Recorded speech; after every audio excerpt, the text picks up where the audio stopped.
First ever factory outlet Mukunda jewellery KPHB Kothapet Khammam Somajiguda Hanamkonda.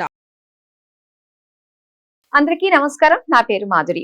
ఈ నెల మార్చి 8 నుంచి 15 వరకు ద్వాదశ రాశుల మహిళలకు ఎలా ఉండబోతుందో మనకు తెలియజేయడానికి మనతో పాటు ఉన్నారు ప్రముఖ జ్యోతిష్య పండితులు బ్రహ్మశ్రీ నందిబట్ల శ్రీహరి శర్మ గారు. నమస్కారం గురువు గారు. వాగర్థావివ సంపృక్తౌ వాగర్థ ప్రతిపత్తయే జగతః పితరౌ వందే పార్వతీ పరమేశ్వరౌ ఆదిత్యాయ చ సోమాయ మంగళాయ బుధాయ చ గురు శుక్ర శనిభ్యశ్చరాహవే కేతవే నమః. శృంగేరి జగద్గురు పీఠాధిపతులకి కంచి పీఠాధిపతులకి నమస్కారములు తెలియజేసుకుంటూ కార్యక్రమాన్ని ప్రారంభిద్దాం. సింహరాశి మహిళలకు ఎలా ఉండబోతుందో తెలియజేస్తారా? 8వ తారీఖు నుంచి 15 మార్చి వరకు సింహరాశిలో జన్మించినటువంటి మహిళలకి ఏ విధంగా ఉండబోతుందో తెలుసుకుందాం. సింహరాశిలో జన్మించినటువంటి మహిళలకి ప్రధానంగా గ్రహాలు చాలా మటుకు అనుకూలంగా ఉండబోతున్నాయి. కారణం ఏంటంటే ముఖ్యంగా దశమ స్థానంలో గురువు, ఇది ప్రధానమైనటువంటి గ్రహము యోగాన్ని ఇవ్వడానికి. అంటే ఏంటి, మీరు ఏదైతే ఆలోచన చేస్తారో మీ యొక్క ప్రణాళిక అంటే ప్లానింగ్ ఏదైతే ఉంటుందో అదన్నీ కూడా ఇంప్లిమెంటేషన్ చేయడానికి అనుకూలంగా ఉండేటువంటి సమయంగా చెప్పవచ్చు. అందుకే గురువు ఇక్కడ ప్రధాన భూమిక పోషిస్తున్నాడు. దీనివలన రాశ్యాధిపతి అయినటువంటి రవి రాశిని వీక్షించడం, గురువు కూడా ఇక్కడ దశమ స్థానంలో కేంద్రీకృతి ఉండడం, ఇది అద్భుతమైనటువంటి యోగాన్ని కలగచేస్తుంది. ఈ యొక్క గురుగ్రహానికి తోబాటుగా లాభస్థానంలో కుజుడు స్తంభించి ఉండడం, ఇది కూడా అనుకూలంగా ఉండేటువంటి సమయం. ఇది ప్రధానంగా చెప్పవచ్చు. గురుగారు, ఎలాంటి పరిహారాలు పాటిస్తే వీళ్ళకి ఇంకా బాగుంటుందంటారు? ముఖ్యంగా ఉద్యోగినులు ఎవరైతే ఉన్నారో స్వయం కృషితో ముందడుగు వేసే ప్రయత్నం చేయాలి. ఎందుకు ఇక్కడ చెప్పాల్సి వస్తుందంటే, ఇతరుల సహాయ సహకారాలతో సంబంధం లేకుండా మీకు మీరుగా మీ టాలెంట్ని చూపి ప్రయత్నాలు చేసుకోవడం చాలా మంచిది. ఆ యొక్క సందర్భాలు వస్తాయి. మీ కాళ్ళ మీద నేను నిలబడాలి అనేటువంటి సమయం. ఇక గమనించుకున్నట్లయితే ప్రధానంగా శుక్రుడు, రాహు, బుధుడు ఈ 3 గ్రహాలు అష్టమ స్థానంలో సంచారం చేస్తున్నటువంటి కారణం చేత ఇది కొంత ప్రతిబంధకమైనటువంటి ఫలితాలు. సాటి స్త్రీల వల్ల మోసపోవడం కానీ, అవమానాలు ఎదుర్కోవడం కానీ జరిగే అవకాశాలు గోచరమవుతున్నాయి. ముఖ్యంగా సింహరాశిలో జన్మించినటువంటి మహిళలు గర్భ సంబంధమైనటువంటి సమస్యలతో బాధపడాల్సినటువంటి సమయం ఆసన్నమవుతుంది. కాబట్టి మీ ఆరోగ్యం పట్ల శ్రద్ధ వహించాలి. వెన్ను సమస్యలతో బాధపడే అవకాశాలు ఎక్కువగా గోచరమవుతున్నాయి. ఇది ప్రధానంగా. చాలా మటుకు ఆలోచనలు తగ్గించుకునే ప్రయత్నం చేయండి. ఎందుకంటే విపరీతంగా ఆలోచనలు చేయడం, తద్వారా మానసిక ఉద్రేకానికి గురవ్వడం, తద్వారా ఏమవుతుంది, నర వ్యవస్థ దెబ్బతింటుంది. ఇది బుధుడు బలహీనపడిపోవడం ఉన్నటువంటి కారణం చేత వచ్చేటువంటి సంబంధించినటువంటి సమస్యల ప్రభావాలు. నిరుద్యోగస్తులకి ఉద్యోగం లభించే అవకాశం గోచరమవుతుంది. అలాగే వేరే సంస్థలో ఉద్యోగం కోసం ప్రయత్నం చేయాలనుకునేటువంటి వాళ్ళకి ఈ సమయం మంచిది. కానీ 15వ తారీఖు తర్వాత గ్రహ మార్పు జరుగుతున్నటువంటి కారణం చేత అది అంతగా యోగించినటువంటి కారణం కాబట్టి ఏది ఏమైనా ఉగాది తర్వాత కొన్ని ప్రయత్నాలు చేసుకోవడమే చాలా మేలు. ఎందుకంటే గ్రహాలు ఉద్యోగానికి సంబంధించి మార్పుకి మాత్రం, వేరే సంస్థలలో ఉద్యోగానికి మాత్రం గ్రహాలు అనుకూలంగా లేవు.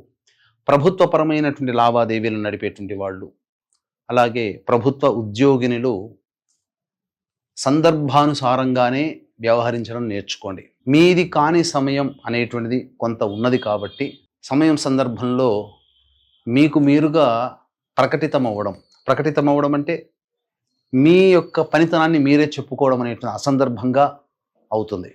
కాబట్టి లౌక్యంతో వ్యవహరించి సమయం సందర్భం వచ్చినప్పుడు మాత్రమే మీ యొక్క పనితీరుని మెరుగుపరుచుకునే విధంగా, లేకపోతే మీ యొక్క పనితీరు గురించి చెప్పుకునే విధంగా ఉండండి. అలాగే ఇక్కడ గమనించుకున్నట్లయితే ప్రధానంగా గృహిణులకి కొన్ని సమస్యలు అనేటువంటివి కుటుంబపరంగా ఎదురవుతాయి. ఇంతకు ముందు జరిగినట్టుగా కుటుంబంలో మీకు విలువ ఉండకపోవచ్చు. అది మీ యొక్క గ్రహ ప్రభావం వల్ల అనుకుంటారో, లేకపోతే మీ యొక్క మాట తీరు వల్లనే ఈ విధంగా కుటుంబంలో చులకనగా చూస్తున్నారనో, పరిస్థితులు ఏమైనా కావచ్చు గాక, గ్రహాలైతే అనుకూలంగా లేవు.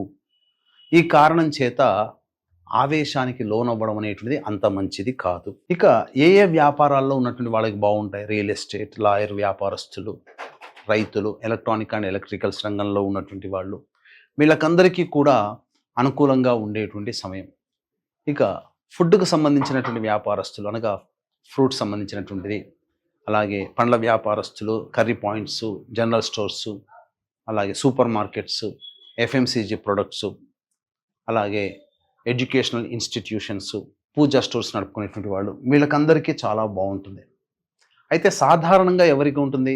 స్టీల్ ఇండస్ట్రీ మరియు సిమెంట్, ఇసుక, బట్టి వ్యాపారస్తులు, వాటి వ్యాపారం చేసుకునేటువంటి వాళ్ళు, ప్లాస్టిక్ ఇండస్ట్రీస్లో ఉన్నటువంటి వాళ్ళు, అలాగే ఎడిబుల్ ఆయిల్స్ అనగా ఆహార సంబంధమైనటువంటి నూనె ఉత్పత్తులు, ఆటోమోటివ్ రంగంలో ఉన్నటువంటి వాళ్ళు, వీళ్ళందరూ కూడా మధ్యమమైనటువంటి ఫలితాలు పొందుతారు.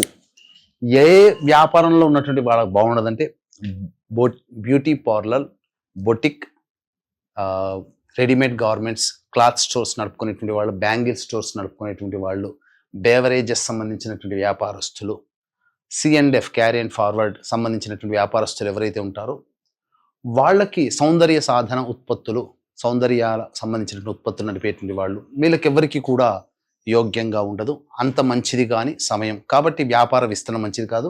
ధనపరమైనటువంటి నష్టాలు కూడా పొందుతారని చెప్పవచ్చు. అయితే వివాహం కావాల్సినటువంటి అమ్మాయిలకి మాత్రం ఇది చక్కటి అనువైనటువంటి కాలంగా చెప్పవచ్చు. వివాహ సంబంధాలు నిశ్చయమవుతాయి. అలాగే సంతానం కోసం ఎదురు చూసేటువంటి దంపతులకి మంచి శుభవార్త అనేటువంటిది వింటారు. విదేశీయానము, విదేశీ విద్య లేదా H1B వీసా కోసం ఎదురు చూసేటువంటి వాళ్ళు ఎవరైతే ఉంటారో వాళ్ళకి ఆ యొక్క సంపూర్ణమైనటువంటి మనోవాంఛ నెరవేరేటువంటి సమయం ఆసన్నమైందని చెప్పవచ్చు. అయితే రోజువారీ కార్యక్రమాల్లో భాగంగా 8వ తారీఖు నుంచి 15వ తారీఖు వరకు ఏ విధంగా ఉండబోతుందో తెలుసుకుందాం. ముఖ్యంగా ఒక్కటి గమనించాల్సిన అంశం ఏంటంటే సింహరాశిలోనే అంటే గురువు, కుజుడు, రవి వీళ్ళందరూ కూడా యోగించేటువంటి స్థితిలోనే ఉన్నారు. సింహరాశిలోనే 14వ తారీఖు రోజున ఏర్పడుతున్నటువంటి గ్రహణ ప్రభావము కొన్ని ఇబ్బందికర, విపత్కర పరిస్థితులలో మీరు ఉండబోతున్నారు. మీకు తెలియకుండానే మీకు నష్టం జరిగే అవకాశాలు 15వ తారీఖు తర్వాత కొన్ని సంఘటనల ద్వారా తెలుసుకోగలుగుతారు. కాబట్టి ఇక్కడ ఈ యొక్క గ్రహణానికి సంబంధించినటువంటి దోష నివారణ అనేటువంటిది తగ్గించుకుంటే చాలా మంచిది. ముఖ్యంగా గమనించుకుంటే 8, 9 తారీఖుల్లో ప్రధానంగా అన్ని విషయాల్లో మీకు లాభదాయకంగా ఉంటుంది. ధనపరమైనటువంటి సమస్యలన్నీ పూర్తి చేసుకుంటారు. సుఖ సంతోషాలతో ఆనందంగా గడుపుతారు. 10, 11 తారీఖులు మాత్రం ఖర్చులు అధికంగా ఉంటాయి. ప్రశాంతత లోపిస్తుంది. ఒక జిగ్జాగ్ లాగా ఉంటుంది. బద్ధకం పెరుగుతుంది. ఏ పని చేయాలన్నా ఎందుకు చేస్తున్నామో ఆలోచన చేసిన పనికి, చేస్తున్నటువంటి పనికి సంబంధం లేకుండా ఉంటుంది. 12, 13, 14 తారీఖుల్లో ప్రధానంగా పెండింగ్లో ఉన్నటువంటి పనులను పూర్తి చేసుకుంటారు. విందులు వినోదాల్లో పాల్గొంటారు. సంతోషంగా ఉంటారు. 15వ తారీఖు రోజున కూడా ఖర్చులు అధికంగా ఉంటాయి. కుటుంబపరంతో సమస్యలు, కుటుంబ సభ్యులతో విభేదాలు ఏర్పడే అవకాశాలు ఉంటాయి. కావున 10, 11, 15వ తారీఖు ఈ 3 రోజులు తప్ప మిగతా రోజులు అన్నీ కూడా అనుకూలంగానే ఉన్నాయి. అయితే ప్రధానంగా చూసుకున్నట్లయితే ఈ యొక్క గ్రహణ సంబంధముగా సింహరాశి వారికి మార్పులు అనేటువంటివి కలగబోతున్నాయి. అంటే ఈ 14వ తారీఖు రోజున ఏర్పడుతున్నటువంటి గ్రహణం America, Canada, Mexico, New Zealand, Australia, Japan వంటి దేశాలలో బాగా కనబడుతున్నప్పటికీ ఆ దేశంలో నివసిస్తున్న ప్రజలు ఆచార నియమాలు పాటించాలి. భారతదేశంలో కనిపించదు. కాబట్టి నియమాలు పాటించాల్సిన అవసరం లేదు. కానీ ఈ యొక్క గ్రహణ ప్రభావం ప్రపంచవ్యాప్తంగా ఉంటుంది. కాబట్టి ఏ రాశుల మీద ఉంటుంది? మేష, వృషభ, కర్కాటక, సింహ, కన్య, వృశ్చిక, ధనస్సు, మకర, కుంభ రాశుల్లో జన్మించినటువంటి వారికి ఈ యొక్క గ్రహణ ప్రభావం ఉంటుంది. కావున ఈ గ్రహణ దోష నివారణార్థమై ఈ రాశుల్లో జన్మించినటువంటి వారికి 14వ తారీఖు రోజున ఉదయం 9 గంటలకి గ్రహణ దోష నివారణ హోమాలు పర్ హెడ్ 2100 రూపాయలకి మేష, వృషభ, కర్కాటక, సింహ, కన్య, వృశ్చిక, మకర, కుంభ, మీన రాశుల్లో జన్మించినటువంటి వారికి ఉంటుంది. కావున ఈ యొక్క కార్యక్రమంలో నమోదు చేసుకునే ప్రయత్నం చేయండి. ఈ యొక్క సింహరాశిలో జన్మించినటువంటి వారికి సమస్యలు పరిష్కారం కోసం, సమస్యలు ఎదురవుతున్నప్పుడు సమస్యల పరిష్కారం కోసం ప్రధానంగా సర్వదేవకృత లక్ష్మీ స్తోత్ర పారాయణము, అలాగే కాలభైరవాష్టక పారాయణం రోజుకి 3 సార్లు కనుక పఠించినట్లయితే సమస్యలన్నీ శాంతిస్తాయి. ఇప్పుడు చెప్పినటువంటి సమస్యల కంటే ఇంకా విభిన్నంగా మీ యొక్క జీవితం ఉందంటే మీ యొక్క జన్మజాతకంలో నడుస్తున్నటువంటి గ్రహ దశాంతర దశల ప్రభావాలు. కావున దగ్గరలోని మంచి ఉపాసనా పరులైనటువంటి జ్యోతిష్యుని సంప్రదించి వారి సలహాలు, సూచనలు పాటిస్తూ 14వ తారీఖు రోజున జరుగుతున్నటువంటి గ్రహదోష నివారణ హోమాల్లో పాల్గొన్నట్లయితే మంచి జీవితాన్ని గడుపుతారని తెలియచేయవచ్చు. సర్వం శ్రీ ఉమామహేశ్వర పరబ్రహ్మార్పణమస్తు. సింహరాశి మహిళలకు పరిష్కార మార్గాలు తెలియజేసినందుకు ధన్యవాదాలు గురువుగారు.